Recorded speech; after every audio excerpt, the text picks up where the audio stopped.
Hello everyone, this is Matt Vadney, your child's ELA teacher.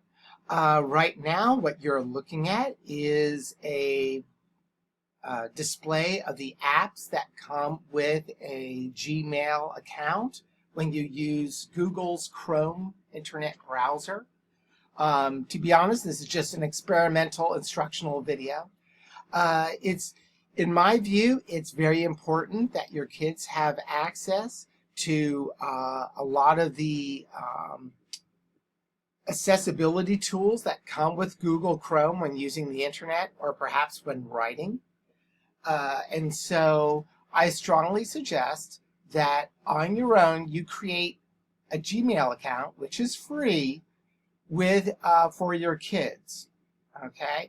For your kids, at least at KTS, and make it a kind of Gmail account where only you know the password and that only you can use it, or rather your kids can only use it when you give them the password. And the idea is so that they can access the accessibility features of Chrome when they need to use it. Now, of course, I give the caveat, remember what Google does is that they mine Gmail for information about the user. I mean, this is kind of the trade-off with having a free email account, is that they mine the email account for information about the person, not so much individually or personally, but to be able to get data so that they can drive their advertising, whether it's junk mail or the advertising on internet pages that your kids might visit. But you know, if it's only used for school purposes, it's probably not going to mine up with any kind of, it's not going to be a lot of targeted advertising, so you can safely be okay. The first thing I wanted to show you about was Google Docs.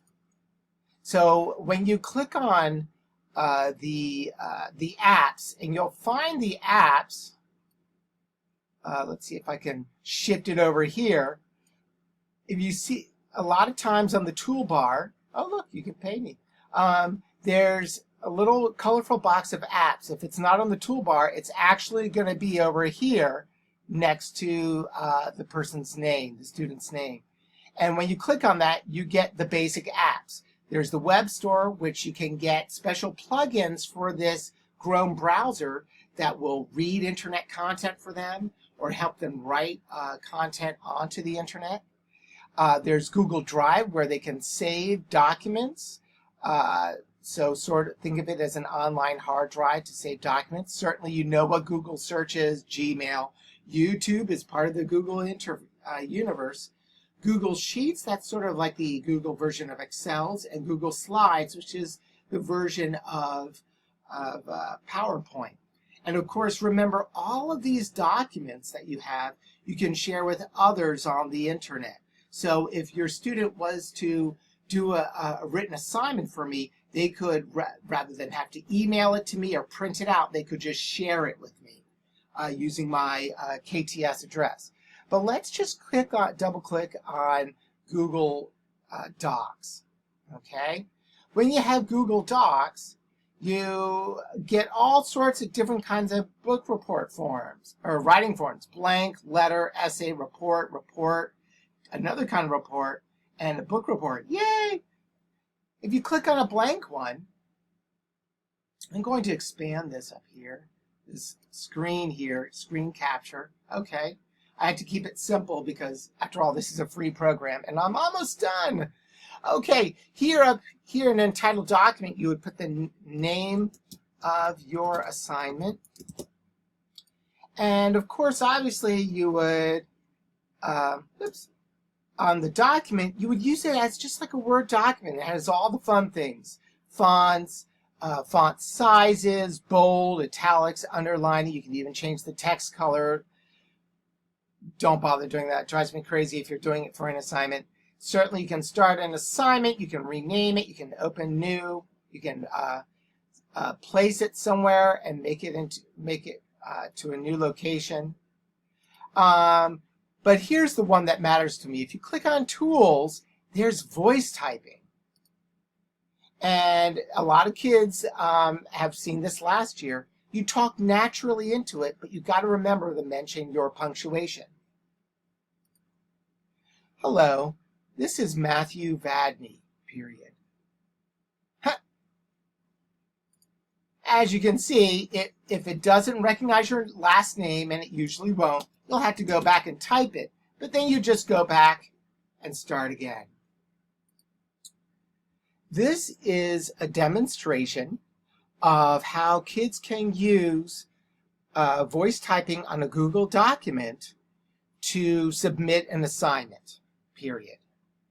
Assume that they have a reading every Wednesday and Thursday night, period. After they do the reading, period, delete, period,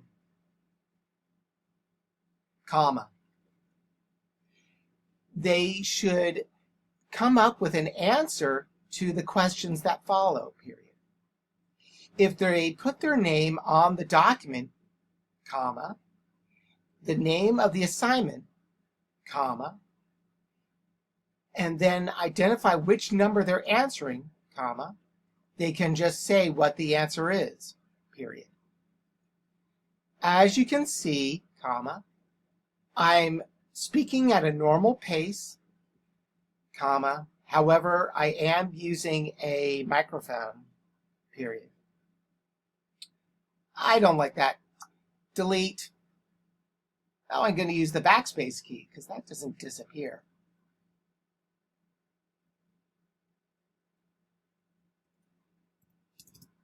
However, comma, I am using a microphone with my headphones, period. You can get headphones with a microphone, comma, for only $20, period, at Target, Walmart, or Best Buy, period. Of course, comma, you can go on to Amazon.com as well, period. Okay, as you can see, comma, it's typing pretty well, period. Remember, just speak naturally, comma, and it will type for you, period. It's important not to talk slowly, comma, as it needs the full sentence to find a context to figure out what you wanted to say, period. Remember when you talk to include your punctuation. Okay? Question mark?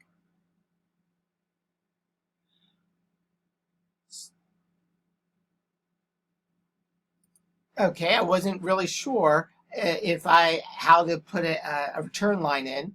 I suppose I could have said that, but I'm not sure. Okay, well, folks, this is just one demonstration about what you can do with this. And of course, now let me shift the recording window. Oh, notifications, new feature. Yeah. Notice up here, if you click on share, see right now it's only to me, but if I click on share, it'll load it up. You put in someone's address. Oh, look, there I am. And then you put it what it is, assignment number 1. All right? And then you click send, and it will send this document or give me access to this document. Okay? All right. Okay, so that's just one of the features of why I think your kids should use Google Chrome, and why they should have a Gmail account so they can access these features. But again, if you set it up on your own, just for your kids and just for this purpose, with you in complete control of the password, they can access these features when you or another supportive adult is around to do writing for them. There are, again, extensions that will read what they've written. There are extensions that will read internet pages. Okay, so this is a very valuable tool, so I strongly suggest you use it. I hope this was helpful. Have a nice day. This has been Matthew Vadney, your child's ELA teacher. I'm recording this on July 26th, about 4:45. Yeah, I wanted something to do. Take care.